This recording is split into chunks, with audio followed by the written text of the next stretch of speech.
Ya, Bismillahirrahmanirrahim. Assalamualaikum warahmatullahi wabarakatuh. Ya, bersyukur kepada Allah dan bersama-sama mengucapkan Alhamdulillah. Bersalawat kepada baginda Nabi dengan bersama-sama mengucapkan Allahumma shalli ala sayyidina Muhammad wa ala ali sayyidina Muhammad. Ya, jadi untuk lebih mengefisienkan waktu, perkenalkan, saya atas nama Sahrul dan juga teman-teman saya di kelompok 8 itu sendiri akan membahas mengenai sistem informasi manajemen. Sebelumnya saya juga akan memperkenalkan teman-teman saya. Yang pertama saudari Nur Wahida, kemudian Nurlan Nisa, dan juga yang terakhir saudari Konita Nisa, yang dimana nantinya kami akan membahas mengenai pengertian manajemen sistem informasi, kemudian ada tujuan, fungsi, manfaat, dan juga kegiatan-kegiatan yang ada dalam sistem informasi manajemen itu sendiri. Jadi sebelum saya mempersilahkan kepada teman-teman yang ada di kelompok saya, sedikit saya memberikan pengantar bahwasanya sistem informasi keuangan itu sendiri atau sistem informasi manajemen itu sendiri itu merupakan sebuah sistem yang dirancang untuk menyediakan informasi mengenai arus uang. Nah, poin pentingnya adalah arus uang bagi para pemakai yang ada di seluruh perusahaan itu sendiri, yang dimana sistem informasi keuangan itu sendiri juga digunakan untuk mendukung manajer keuangan dalam pengambilan sebuah keputusan yang menyangkut persoalan keuangan perusahaan dan juga pengalokasian serta pengendalian sumber daya keuangan dalam perusahaan itu sendiri, ya teman-teman sekalian. Kemudian saya persilahkan kepada rekan-rekan saya untuk membahas apa yang kemudian perlu teman-teman sampaikan mengenai sistem informasi manajemen itu sendiri. Sekian, saya persilahkan kepada teman-teman. Jadi, pada video kali ini saya akan menjelaskan terkait definisi sistem informasi manajemen keuangan. Nah, sebelum saya menjelaskan apa sih itu sistem informasi manajemen keuangan, maka terlebih dahulu saya akan menjelaskan apa sih itu sistem informasi manajemen. Jadi, ini merupakan sekelompok komponen dan elemen yang kemudian digabungkan menjadi satu kesatuan untuk mencapai tujuan tertentu. Sedangkan sistem juga dapat diartikan sebagai kesatuan bagian-bagian yang saling berhubungan yang berada dalam suatu wilayah serta memiliki aspek peran. Sedangkan sistem informasi manajemen atau singkat dengan SIM merupakan sistem perencanaan bagian dari pengendalian penggerak. Nah, pengertian sistem ini dapat diartikan sangat luas pada bidang komputer karena fungsi sistem tersebut dapat berupa media untuk eksternal dari suatu bisnis yang meliputi pemanfaatan manusia, dokumen, teknologi, dan prosedur.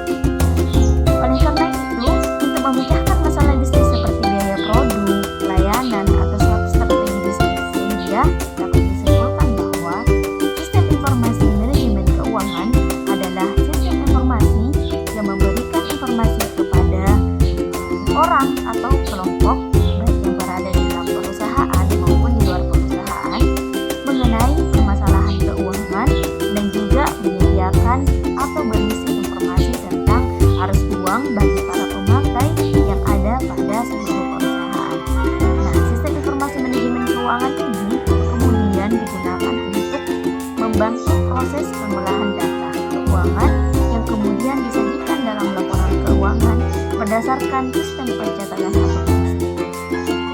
Nah, akuntansi menyediakan laporan keuangan yang dibutuhkan oleh manajer keuangan dalam bentuk neraca, laporan laba rugi, serta laporan perubahan.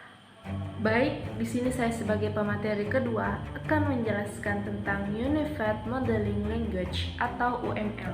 Seperti yang ditunjukkan oleh Ginting pada tahun 2018 mengungkapkan, Unified Modeling Language atau UML merupakan bahasa pemodelan untuk menggambarkan sistem secara grafis yang berfungsi untuk memspesifikasikan, memvisualisasikan, membangun, dan mendokumentasi semua artefak dalam sistem perangkat lunak.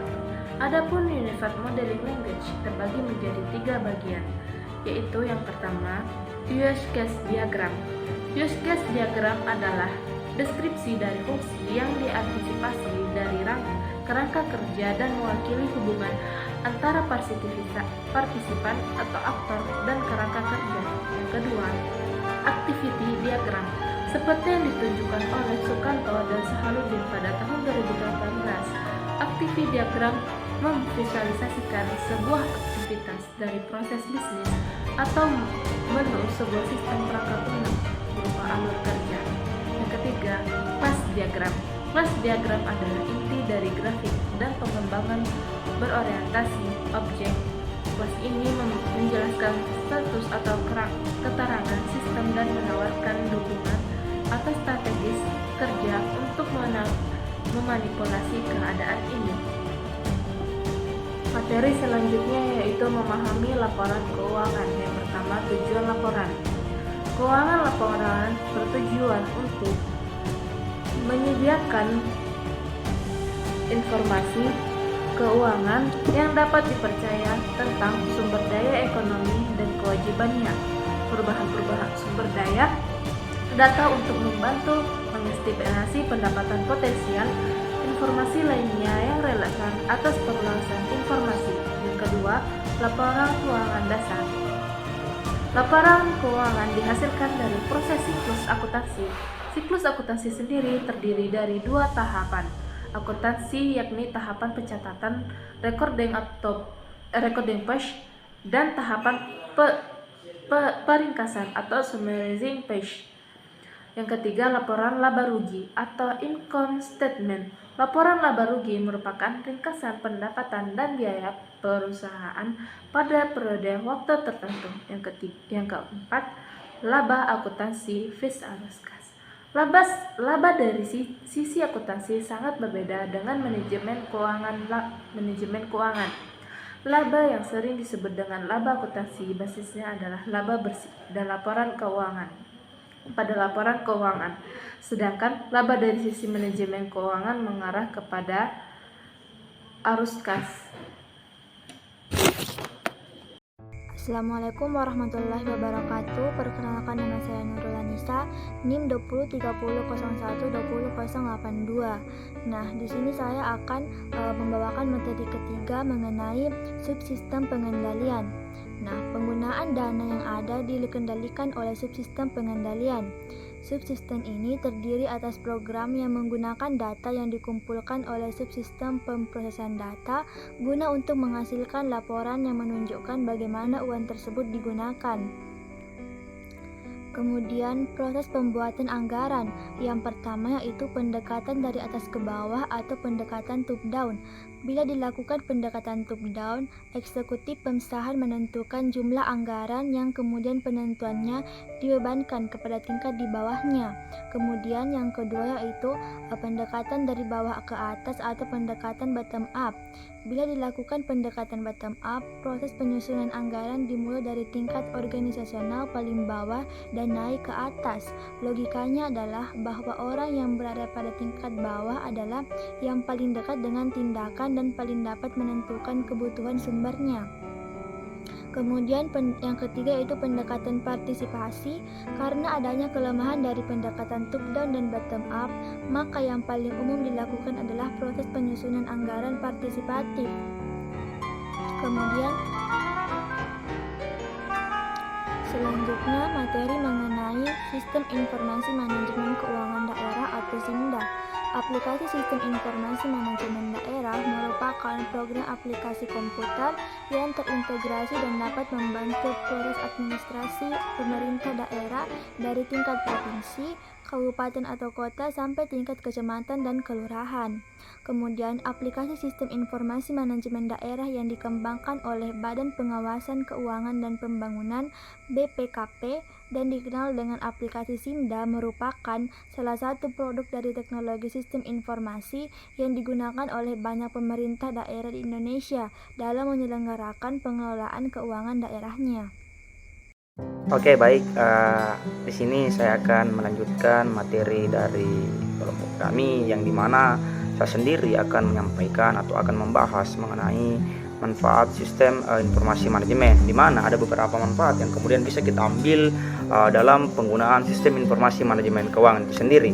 Tentu manfaat yang pertama adalah meningkatkan tingkat efisien dari kinerja bisnis, baik itu pada bagian keuangan dan juga bagian-bagian yang lain. Tentu pada manfaat yang pertama, meningkatkan tingkat efisien artinya dalam penggunaan sistem informasi manajemen, kinerja dari seorang pegawai itu kemudian bisa lebih cepat dan lebih maksimal, sehingga apa yang kemudian kita ingin capai atau tujuan yang ingin kita capai itu bisa cepat terrealisasi. Nah, kemudian manfaat yang kedua yang kemudian bisa kita pahami yaitu menyajikan berbagai informasi yang lebih akurat dan juga tepat waktu, sehingga perusahaan dapat melakukan berbagai aktivitas utama, baik itu secara lebih efektif dan juga efisien.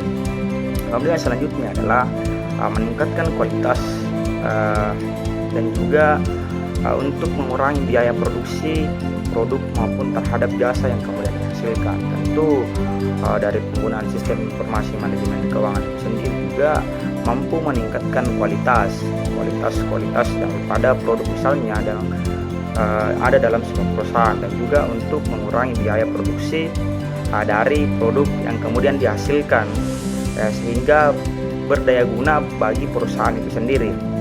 Nah, kemudian yang keempat adalah meningkatkan kecepatan dalam pengambilan sebuah keputusan. Tentu dengan adanya sistem informasi manajemen itu sendiri, ketika kita bisa kemudian cepat dalam mengambil sebuah keputusan. Nah, selanjutnya poin kelima manfaat yang kemudian bisa kita ambil adalah meningkatkan sharing knowledge atau bisa berbagi pengetahuan. Nah, itu tadi beberapa manfaat yang kemudian bisa kita ketahui terkait sistem informasi manajemen keuangan. Dengan adanya sistem informasi keuangan ini, maka perusahaan itu sendiri dapat kemudian melakukan berbagai macam proses operasional maupun informasi dengan lebih efektif dan juga efisien. Tentu poin pentingnya adalah lebih efektif dan juga efisien. Dikarenakan ada pengendalian yang mampu kemudian mengendalikan berbagai macam proses-proses tersebut, yang dimana sebaliknya jika perusahaan itu tidak dapat melakukan sistem informasi dengan baik, maka itu akan menghambat sebuah proses bisnis dan juga dapat mengakibatkan terjadinya kegiatan bisnis tersebut tidak berjalan sesuai dengan apa yang kemudian diharapkan oleh perusahaan itu sendiri. Sistem informasi manajemen keuangan itu sendiri, kalau kita telah lebih jauh, itu memiliki 3 macam sistem yang kemudian saling memiliki perang, yang dimana sistem-sistem yang dimaksud dalam sistem informasi manajemen keuangan itu sendiri, yang pertama adalah sistem pemrosesan transaksi, kemudian yang kedua adalah sistem buku besar maupun terhadap pelaporan keuangan, dan juga yang terakhir adalah sistem penutupan dan juga pengembalian, yang mana sistem tersebut juga dapat kemudian memproses berbagai jenis transaksi keuangan dan juga transaksi non keuangan yang secara langsung itu akan memberikan pengaruh yang besar kepada proses transaksi keuangan yang dilakukan dalam sebuah perusahaan. Nah, selanjutnya adalah yang ingin saya sampaikan juga adalah kegiatan sistem informasi manajemen, yang dimana ada 2 yang kemudian bisa saya sampaikan. Yang pertama input dan juga output, yang dimana yang input daripada sistem informasi manajemen itu sendiri, yang pertama adalah sistem informasinya, akuntansi, data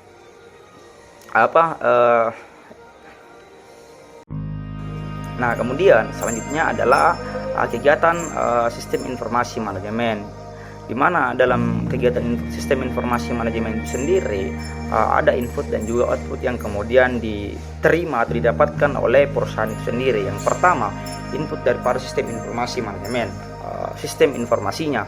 Yang pertama sistem informasinya.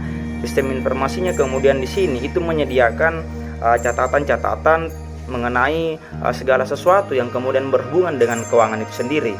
baik itu yang terjadi dalam perusahaan maupun yang tidak terjadi.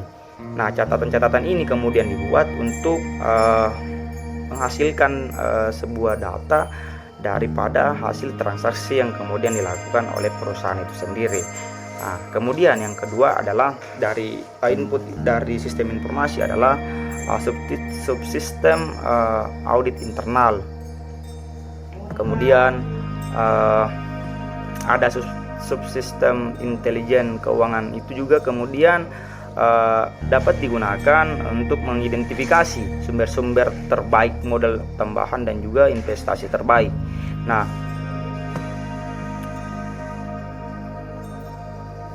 kemudian output yang kemudian dihasilkan dari sistem informasi manajemen keuangan itu sendiri, yang pertama adalah sistem peramalan. Ini merupakan salah satu kegiatan matematis tertua dalam sebuah bisnis, dan juga ada yang namanya hasil analisis sistem kepakaran. Ini berupa informasi dan panduan pengambilan keputusan. Mungkin hanya itu beberapa yang kemudian sempat saya sampaikan. Intinya dari apa yang kemudian saya paparkan, sistem manfaat sistem daripada informasi itu sendiri itu kemudian sangat penting karena sistem informasi keuangan itu berperan sangat penting bagi perusahaan, baik itu perusahaan yang skalanya besar dan juga perusahaan yang kemudian skalanya kecil. Dengan adanya sistem informasi keuangan itu kemudian saya rasa perusahaan itu bisa lebih baik dalam melaksanakan sebuah proses operasional maupun informasi yang kemudian dilakukan dalam sebuah perusahaan, ya. Mungkin itu yang sempat saya sampaikan, dan juga saya selaku pemateri terakhir mengucapkan banyak terima kasih dan perhatiannya. Sekian dari saya, billahi fisabilil haq, fastabiqul khairat, assalamualaikum warahmatullahi wabarakatuh.